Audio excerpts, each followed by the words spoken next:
Alessandro Cassa, bonjour. Ça va bien? Ça va très bien, toi? Oui, ça fait longtemps qu'on ne s'est pas parlé. La dernière fois, c'était pour présenter, si je me souviens bien, ton court-métrage La légende d'Opheldius. Il y a quelques années quand même, 2 ou 3 ans, j'avoue. Bon, écoute, je sais que tu as travaillé sur différents projets aussi depuis, de courts-métrages, de capsules web, des séries. Moi, j'ai remarqué une chose, puis je commence direct avec ça, pas de niaisage. Tu travailles de façon générale, même dans tes projets de films, avec des non-professionnels en termes d'acteurs. Est-ce qu'il y a une raison particulière pour ça ou c'est juste un hasard à chaque fois? Au début, je pense que c'est arrivé par hasard et j'ai goûté à ça et là, c'est par choix.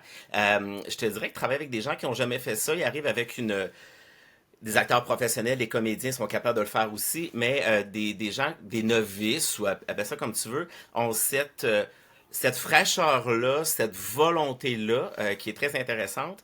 Et moi, je suis beaucoup, et ça c'est un hasard, dans le participatif, dans le communautaire, dans le collaboratif, ce qui n'était pas prévu au départ. Moi, je suis un réalisateur qui est plus dans le volet narratif, mais je me suis rendu compte que les gens qui ont jamais fait ça veulent l'essayer et que le cinéma narratif, comme je l'entends, se prête à ça et la vie a fait des hasards qui se sont jumelés, comme le projet dont on va parler tout à l'heure, et ça crée des choses franchement intéressantes.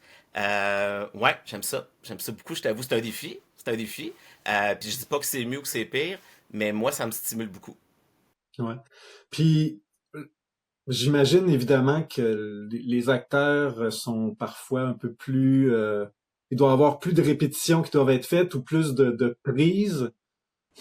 Ben, des lectures. Je sais qu'en théâtre, on a de moins en moins la chance de le faire. Moi, en cinéma, on va le faire. On va faire des lectures en grand groupe. Pour le long métrage qu'on est en train de produire, on a eu la chance d'avoir plusieurs lectures. Donc, les 22 comédiens assis autour de la table et chacun fait sa réplique. Ça, c'est assez extraordinaire. Donc, ça prend ces lectures-là pour voir comment ça sort, comment les mots se mettent en bouche. Après, il y a des pratiques, naturellement. Il y a du coaching. Il faut qu'il y ait une base. On peut pas arriver devant la caméra, à moins d'avoir un talent brut, là, mais à ce moment-là, ils vont aller vers le conservatoire où ils vont devenir professionnels. Faut les aiguiller, mais c'est beaucoup dans le travail de réalisation aussi, où là, c'est sûr que j'ai un travail peut-être un peu plus près d'eux, mais de ce qu'ils sont vraiment. Donc, je vais vouloir, disons qu'on travaille ensemble, je te dirige sur un plateau, ce sera, oui, je sais ce que mon personnage veut, mais on va le faire à la sauce François Grondin. Donc, comment François réagirait? Donc, il y a la ligne de mon personnage, puis François va marcher dans les traces de ce personnage-là. Un comédien professionnel, tu es capable de faire des choses extraordinaires avec ces gens-là. On n'en est pas là avec du collaboratif ou du participatif, mais donc, je vais au maximum de ce qu'ils sont dans les traces de mes personnages. C'est un peu comme ça qu'on fait pour travailler avec des outils, donc des scènes plus courtes, des façons de tourner, des plans de caméra qui vont leur permettre. Tu sais, au final, il faut pas que ça se voit, il faut pas qu'on puisse le savoir. J'ai travaillé beaucoup avec des enfants aussi, donc il faut que tu puisses juste embarquer dans cette histoire-là sans dire ah oui, donc il faut pas que ça se voit. Alors, ça prend une bonne équipe de production en arrière pour être capable de donner aussi un coup de main, mais j'aime ça. Je t'avoue que c'est très, humainement, ça fait grandir les gens aussi. Quand tu les vois en dehors de la caméra après le tournage, c'est des gens qui disent ah c'était dans mon bucket list, j'aurais jamais pensé que ça arriverait un jour. Merci de me faire vivre ça. Donc ouais, c'est très stimulant. Humainement, là, c'est vraiment, vraiment particulier. Donc, si je comprends bien, en fait, tu fais ton coaching toi-même. Ah non, pas juste moi, il y a des gens qui m'aident parce que moi, je suis OK. réalisateur, ça va, je sais ce que je veux, mais il y a des gens qui donnent, ils vont donner un coup de main pour placer les mots, placer le rythme de la voix, placer l'intonation, selon le degré de besoin aussi. Des fois, ça peut être de rencontrer quelqu'un qui fait du chant.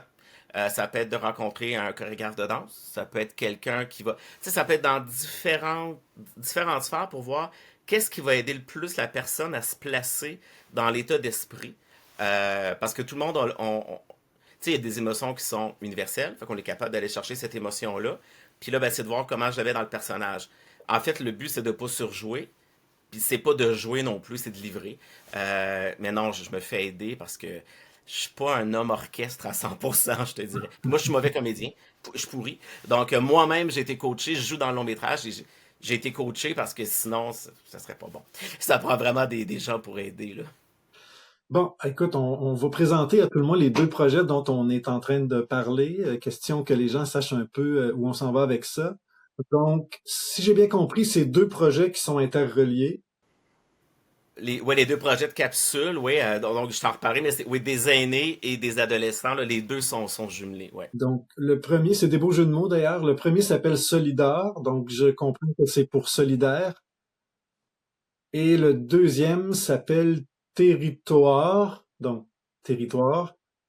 Hum, on peut commencer, si tu veux, par Solidar. Puis explique-moi un peu la base du projet, c'est quoi exactement. Puis Ben, on parlait de hasard tout à l'heure. Moi, un matin, je suis au bureau, le téléphone sonne, et c'est une intervenante de la région, directrice générale d'un organisme qui s'appelle Une affaire de famille. Donc, on m'entend dire UAF, c'est plus rapide. Donc, Gabriel Limoges. Gabriel me dit, si j'ai un projet culturel un peu fou, est-ce que ça t'intéresse? J'ai dit oui. C'est comme ça que ça a commencé. Et elle m'a dit, moi, ce que je veux montrer, en fait, parce qu'on savait pas qu'elle allait avoir territoire, elle m'a dit, parce que c'est elle qui a inventé de A à Z le projet, c'est vraiment Gabriel Limoges qui a composé cette façon de voir tout ça. Et elle m'a dit, les jeunes sont beaucoup devant leur écran.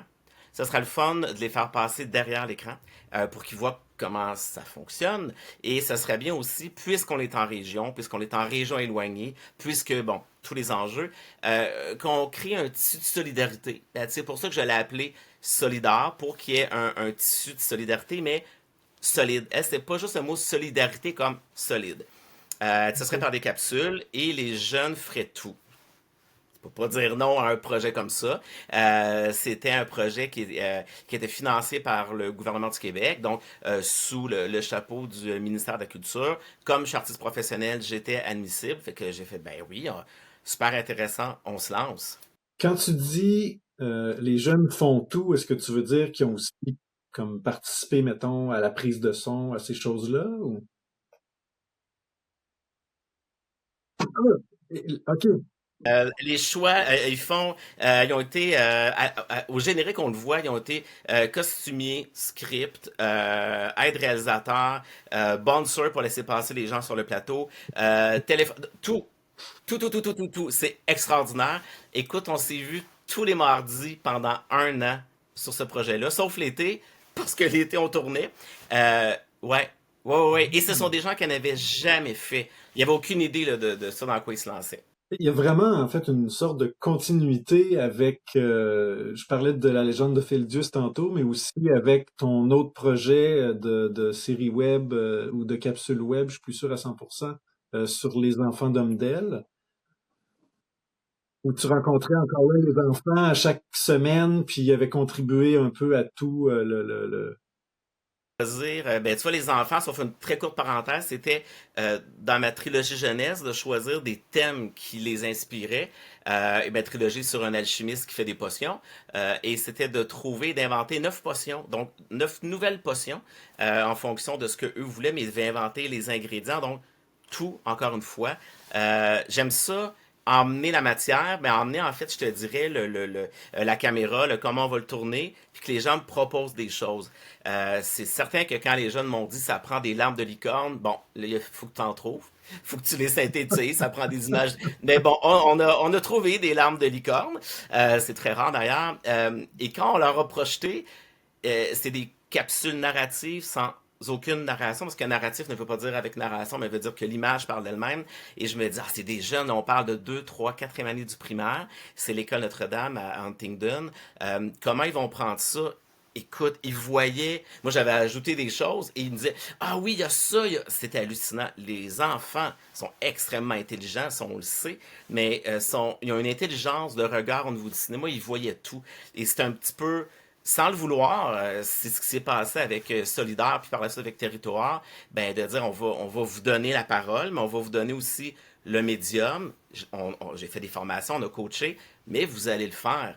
Donc, c'est ça qui est extraordinaire de voir comment quelqu'un qui arrive du domaine et versus quelqu'un qui arrive pas du domaine. Donc, ma lecture à moi, c'est quoi? Puis encore toi, avec toi qui viens encore plus du domaine que moi, tu as cette lecture, ces études-là, tu sais comment c'est construit. Moi, je suis un peu plus instinctif, mais des néophytes, eux, c'est comme, oh, on va faire ça, on va faire ça.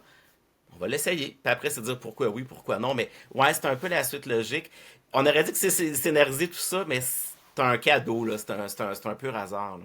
Est-ce que tu leur as donc laissé l'occasion de se planter ou... Non. Non, on n'est pas allé jusque-là. Mais on leur a expliqué ce qui pouvait fonctionner, ce qui pouvait moins bien fonctionner. Tu vois, j'ai fait parce qu'il y avait des ateliers. En fait, pour te donner une idée du Canva, parce que là, on jase, mais te donner une idée de comment c'était construit, il y avait avec moi, il y avait Guylaine Baudouin, qui est la productrice de P3J. Donc, quand on emmenait une idée, c'était ah, moi, je peux le réaliser comme ça, mais des fois, la productrice disait, oui, mais c'est pas possible techniquement, c'est pas possible financièrement, on n'a pas, donc, il fallait que ce soit réaliste, parce qu'on voulait qu'ils sortent de là avec une expérience enrichissante, stimulante, mais il fallait pas non plus qu'ils se disent après, ah, on m'avait pas dit que c'était comme ça, donc, c'est très réaliste. Il y avait une équipe d'intervention aussi avec nous, donc, il y avait Gabriel, Macha et Alexandre qui étaient toujours avec nous pour aider les jeunes, parce que quand tu te vois pendant un an, à toutes les semaines, il a sorti des bonnes nouvelles, il a sorti des larmes, il a sorti des drames, il a sorti des... Donc, il y avait toujours une équipe pour intervenir avec les jeunes, parce que eux vivaient des choses et ils nous emmenaient ça, et l'équipe l'emmenait à chaque semaine. Comment ça va? Qu'est-ce qui s'est passé? Et on entrait comme ça un peu dans leur vie. Donc, pendant un an, ça a été de passer à travers, il faut qu'ils apprennent à se connaître. Parce que, comme je te disais d'entrée de jeu, d'entrevue, le but, c'est une solidarité, c'est un tissu solide. Donc, il fallait qu'ils se connaissent. Puis, on l'a vu à la conférence de presse il y a quelques jours, projet pour projet, les jeunes vont continuer à se parler. Là. C'est vraiment un filet tissé très serré. Donc, il y avait le volet plus humain et on greffait ben, cette semaine, c'est quoi un plan de caméra? Cette semaine, comment on scénarise? Qu'est-ce qu'on fait? Blablabla. Donc, on leur a donné des exemples concrets. Je te donne un exemple. Un des exercices, c'était en narratif, il faut pas le dire nécessairement. Donc, il pigeait une émotion. Exemple, j'ai pigé, parce que c'est vraiment ce qui est arrivé, défensif, et on pigeait un objet, et c'était une bouteille d'eau. Et il fallait qu'avec une seule photo, la semaine d'après, on comprenne l'émotion de l'objet. Pas de filtre, pas d'effets spéciaux, pas de cadrage, parce que on leur disait, si vous êtes capable de faire exprimer à un objet une émotion, ça va vous faciliter le travail. Donc, c'était pas facile pour des jeunes qui ont jamais fait ça de dire, ben, on a eu balayeuse triste, on a eu des choses assez... Ouais, et ça marchait. La balayeuse triste, c'est extraordinaire. T'as une nouvelle balayeuse qui est à l'intérieur, qui est toute belle, et là, il y a une porte patio, et derrière, à côté des sacs à déchets, t'as la vieille balayeuse couchée. Donc, il y avait comme un deuxième niveau que la balayeuse triste. Alors, tu vois, mais ça les a emmenés dans l'humour puis dans le jeu à regarder autrement. Donc, c'est quoi un plan éloigné, un plan rapproché? Nomme-les, là, comment on fait du green screen. Ils sont passés à peu près à travers tout, même des choses qui leur servaient pas, on n'a pas fait de green screen, pour comprendre jusqu'où on peut aller pendant un an. En fait, jusqu'à l'apogée qui était le tournage, où là, il y avait la caméra, tout le monde faisait tout.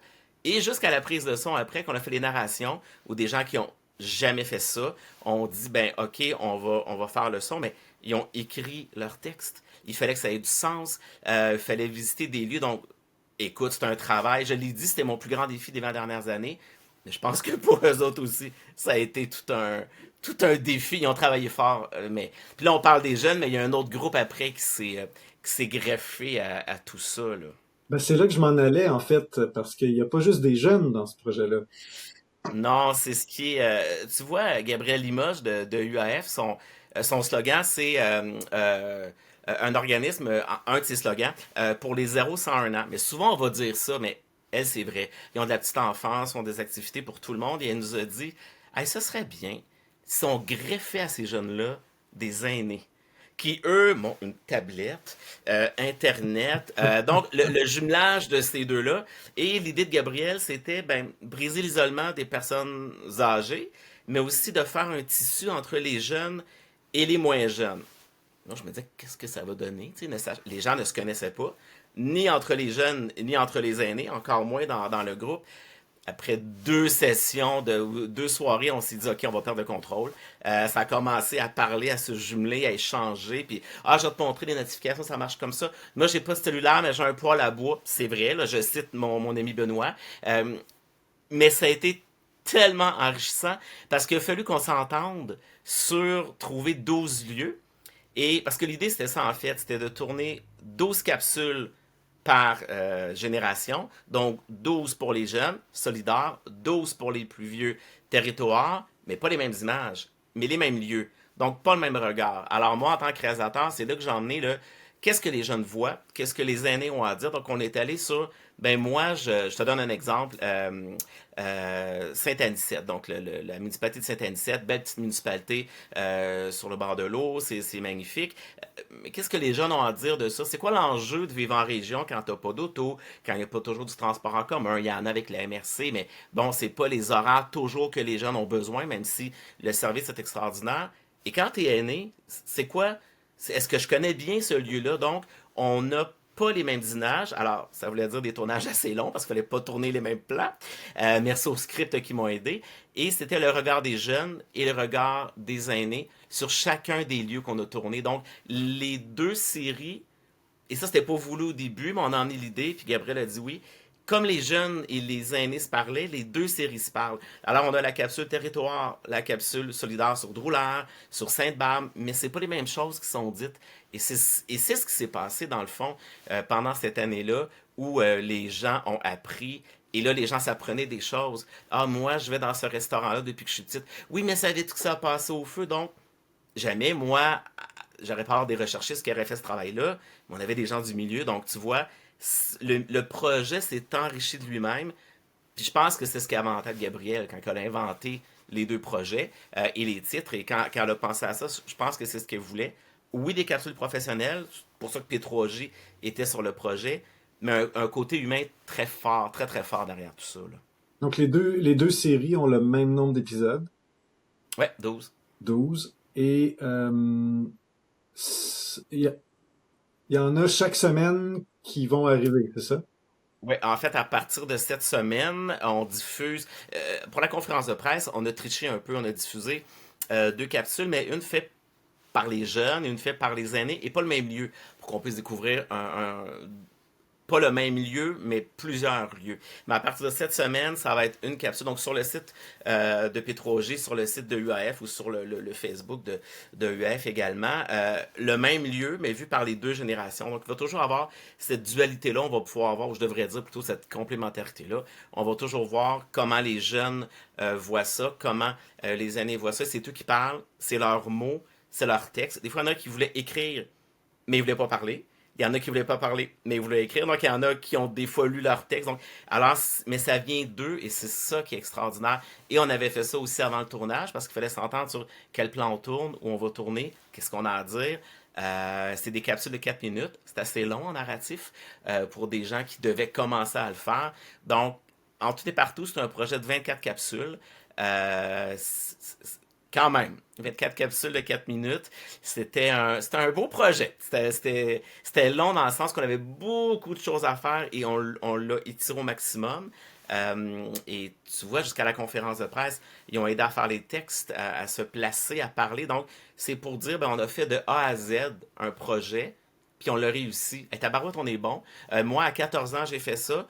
Moi, à 84 ans, j'ai fait ça, mais le même stress pour les deux. Donc, des fois, c'est les jeunes qui rassuraient les plus âgés, des fois, c'est l'inverse. Ça a donné des beaux moments en coulisses. Là. Es-tu en train de me dire qu'il y a 70 ans qui séparent ton plus jeune participant de ton plus vieux? Ouais, et quand tu les regardes, tu te demandes qui est le plus jeune et qui est le plus vieux. Et, il y a des moments qui ont été extraordinaires, il y a des choses qui ont été... Ouais, il y a ça, il y a ce qu'on va voir, mais il y a tout ce qu'on a vécu. Et il y a quelqu'un qui m'a demandé qu'est-ce que tu... Au niveau technique, est-ce que tu as appris des choses? Oui, mais c'est au niveau humain. Moi, c'est sûr que je ne verrai plus jamais les choses de la même façon. Ça te change de côtoyer des gens comme ça au quotidien. Puis, il y a des semaines où on arrivait puis quelqu'un vivait quelque chose de difficile. La priorité, c'était, oui, c'était les capsules, mais c'était le groupe. Donc, si quelqu'un avait besoin de parler, il y avait des intervenants qui étaient là, et en groupe, est-ce que les gens pouvaient aider? Donc, c'était pas juste non plus, ah, une va pas bien, on la sort de la salle. C'était pas ça du tout, du tout, du tout. C'était, est-ce qu'on peut créer une petite famille? Et ça, en ville, on le voit peut-être moins, dans les quartiers peut-être, mais en région, parce que c'est 12 municipalités qui sont mises de l'avant. Donc, c'est des gens qui viennent de partout du territoire. Là, au Saint-Laurent, c'est grand, là, c'est très grand. Est-ce que ça veut dire que, dans le fond, chaque capsule est filmée dans une municipalité différente? Différentes, ouais. Donc, on a, il y a c'est dans des municipalités, donc c'est toujours, même circonscrit dans un lieu, tu vois, à un moment donné, c'est Powers Court, qui est pas que je me trompe, c'est le plus vieux ou le seul pont couvert double au Canada. Et on s'est dit, on va se la jouer facile, on va tourner dans le pont. Il n'y a pas 75 000 plans qu'on peut faire dans un pont. Mais on s'est dit, on va se mettre un petit défi, on va pas faire parce que l'environnement, c'est magnifique, mais ça aurait été trop facile. Donc, on est allé vers qu'est-ce que les gens ont à dire. Et il y avait ça aussi. Le gouvernement du Québec a dit, c'est quoi les enjeux? Ben, ils nous ont pas demandé de jouer sur les enjeux, mais c'était de voir comment ce que ces jeunes-là avaient à dire. Et la MRC a dit, la MRC d'Eau-Saint-Laurent, ce serait le fun de voir le territoire à travers les yeux des aînés. Donc, c'est pas des capsules touristiques, pas du tout. C'est des capsules pour découvrir le territoire. Ça, on n'est pas chez des producteurs ou des. Mais il y a deux capsules un peu particulières. C'est bien le fun. Il y en a une, c'est le marché public Huntingdon, où là, tu as des gens de toute la région. Et là, tu as les jeunes qui vont acheter des trucs et tu vois qu'est-ce que les gens vont en dire de ça. Je vends pas les punchs. Et tu as les personnes plus âgées, comment eux, ils voient ça aussi. Et tu as une capsule un peu plus générale. En fait, c'est la Cove et Hill. La Cove et Hill, c'est à flanc de montagne. On est à 1 minute des États-Unis, mais c'est le point le plus haut de la région et on voit la région. Donc, c'est le seul point de vue où on voit un peu la région au complet. Sinon, chacune des capsules, c'est Sainte-Barbe, Sainte-Anicette, Homestead, c'est vraiment des petits lieux. Et c'est ça qui est le fun, c'est que ça montre des points précis où on en parle et où on peut retourner. Mais encore là, parce que je leur disais, ce serait le fun que les deux capsules se parlent, pendant qu'on a les jeunes à l'écran, en arrière, on a les aînés qui font quelque chose. Et dans l'autre capsule, pendant qu'on a les aînés devant, ben on a les jeunes. Donc, on a voulu que les figurants passent d'une capsule à l'autre pour pas que ce soit juste deux capsules avec deux catégories de gens, mais il y a vraiment un dialogue entre les deux. Donc ça, c'est intéressant. Effectivement. T'en es sans voix, donc Oui, c'est ça. Donc là, on est au début du mois de février. Donc, si je me trompe pas, il y a 3 capsules qui sont en ligne. Ouais. Est-ce que tu peux nous dire lesquelles? Écoute, je te dirais un site archéologique à Saint-Anicette, le site Droul'air, qui je trouve est très touchante parce que c'est un lieu où il y avait des nomades, donc les Iroquois du Saint-Laurent, et on revient un peu sur nous, comment on voit ces peuplades-là et comment les jeunes voient ça. Donc ça, c'était quand même assez touchant. Il va y avoir rue Sainte-Barbe parce que il y a une fête familiale qui a été faite. En fait, UAF, c'était un hasard, a fêté ses 30 ans. Pendant les capsules, on a dit que ce serait intéressant, tant qu'être à Sainte-Barbe, de voir la fête familiale pour voir 300-400 personnes de toute la région. Et Hmm. là, tu as vraiment les deux regards. C'est quoi être un jeune dans cette fête-là et c'est quoi venir de cette région-là. Donc ça, je te dirais que c'est les deux qui vont être là pour ça. La troisième, c'est pas encore décidé. Moi, on me dit lesquelles vont être diffusées. Et en bon magicien, je les mets en ligne. Mais je te dirais que d'ores et déjà, il y a celle-là. Et ben, il y a le marché public toujours d'Huntingdon, où c'est un marché public extérieur, où là, t'as des artisans, t'as des maraîchers. C'est vraiment sympathique parce que là, on peut avoir tout le monde. Tout le monde n'était pas disponible toujours sur tous les tournages, mais là, Hmm. presque toute l'équipe était là. Donc, ça faisait des équipes, des fois, qu'on était jusqu'à 30 personnes sur les plateaux. Fait que quand on débarquait dans un lieu, je peux te dire que les gens venaient nous voir. Qu'est-ce que vous faites? Nous, on était identifiés, l'équipe de production avec tournage en cours. On avait les papiers, les caméras. Les gens disaient, mon Dieu, Radio-Canada arrive. Presque. C'est P3J et UAF. Fait que, tu sais, cette fierté-là pour les jeunes de dire, ben, on tourne dans une capsule. Puis là, je suis figurant. Puis je l'ai scénarisé. Puis c'est quelqu'un qui fait la narration. Donc, il y avait ça aussi quand on mettait les pieds sur le territoire, puis qu'on tournait pour vrai. Ben, les gens étaient curieux de voir ce que c'est et demandaient aux jeunes directement. Donc, il y en a qui étaient très gênés de parler, mais qui brisaient un peu la gêne et qui allaient. Tu sais, c'est toujours plus facile de parler d'un projet que de parler de soi. Donc, il y a eu de ça aussi. Ouais. As-tu vu comment j'ai bien éludé la question pour pas te parler des autres capsules qui vont être diffusées? Et là, comme je viens de te le dire, mais il y en a quand même 12 qui vont être mis dans un ordre, pas secret, mais disons stratégique, on va dire comme ça. OK. Hein? D'ailleurs, je vais mettre en description le lien vers votre site web où il va y avoir les capsules. Euh, Merci. Puis, on va inviter les gens à aller les regarder. Pour l'instant, il y en a 3, il va en avoir 12, 24. Ouais, au total. ouais, Donc, ouais. puis, bon, on a parlé, bon, c'est pas la première fois que tu travailles avec des personnes, des aînés, euh, Ouais, des sages, des disons ça comme ça, stages. ouais. Je vais rebondir sur un projet sur lequel tu travailles depuis, quoi, 2 ans, 3 ans?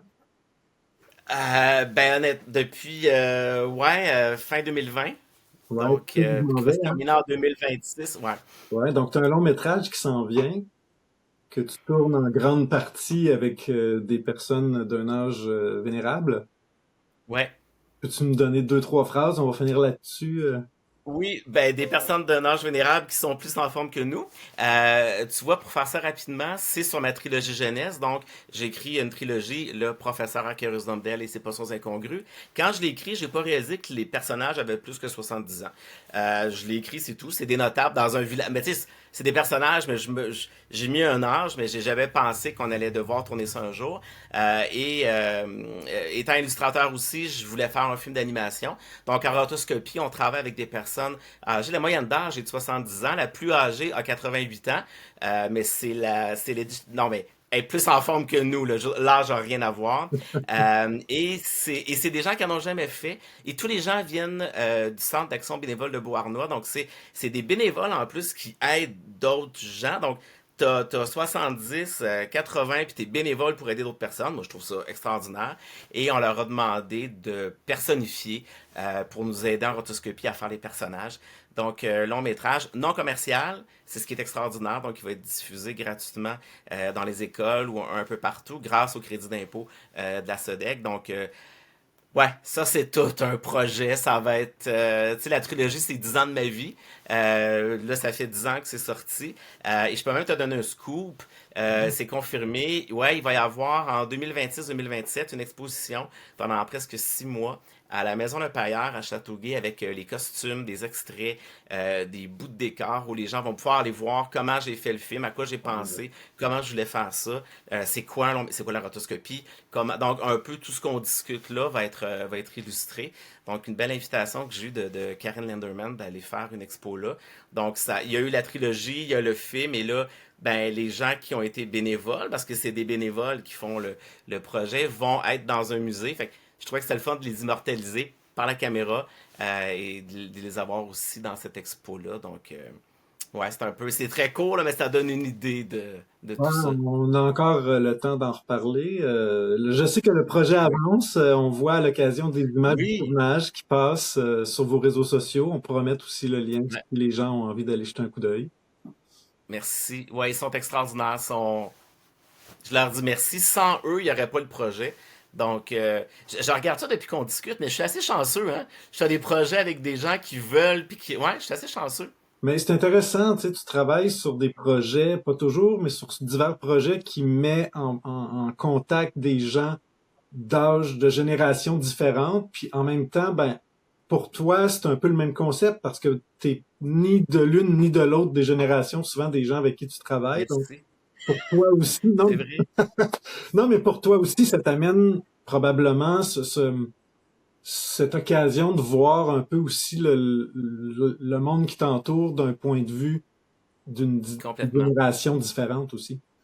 Ouais, parce que tu sais, autant que Solidaire et Territoire, c'est de la co-création, autant que le long métrage, Les Mésaventures des Jumeaux d'Homdel, je suis directeur artistique et je suis réalisateur et c'est moi qui décide de tout, mais il y a cet apport-là quand même de... Quand tu as des gens de 70 ans, 60 ans qui ont une façon de dire ou de faire les choses, tu peux pas aller contre ça. Et tout ça enrichit tes personnages, mais à la base, toi puis l'équipe technique. Donc oui, je pense qu'on grandit. C'est drôle parce que tu m'as dit au début, tu sais, c'est-tu un hasard? Finalement, c'est comme si je traçais cette voie-là, mais je me rends compte, pour conclure, que depuis les dernières années, c'est toujours des projets participatifs, collaboratifs, communautaires, toujours professionnels. Tu sais, je suis assez rigoureux. Je suis contrôle freak de la perfection. Donc, c'est toujours très professionnel, mais ouais, collaboratif, participatif. Peut-être que j'aurais aimé avoir la chance avant moi, quand j'étais jeune, de participer à des projets. Fait que là, j'ouvre la porte. C'est peut-être ça, je sais pas. Euh, je lance la question, mais ouais, je le ferai pas autrement. Ça c'est certain là. Ah, super. Ben écoute, merci. On va Ben, merci s'arrêter à là toi. pour aujourd'hui. Ben, bravo pour ton projet. Moi, j'ai eu l'occasion de voir les deux premières capsules qui ont été lancées, si je me trompe pas, jeudi dernier. Ouais, ouais. Ou jeudi Bravo aux d'avant. jeunes puis aux moins jeunes. Bravo à tout. Tu sais, on a travaillé fort, mais ils ont travaillé très fort. Donc, je partage ça avec toute l'équipe aussi, là. Ben écoute, merci beaucoup, Alessandro Cassa. Puis bonne continuation dans ce projet-là qui va aussi te tenir occupé pour les dévoilements dans les prochaines semaines. Ben, merci de l'invitation. Merci beaucoup, François.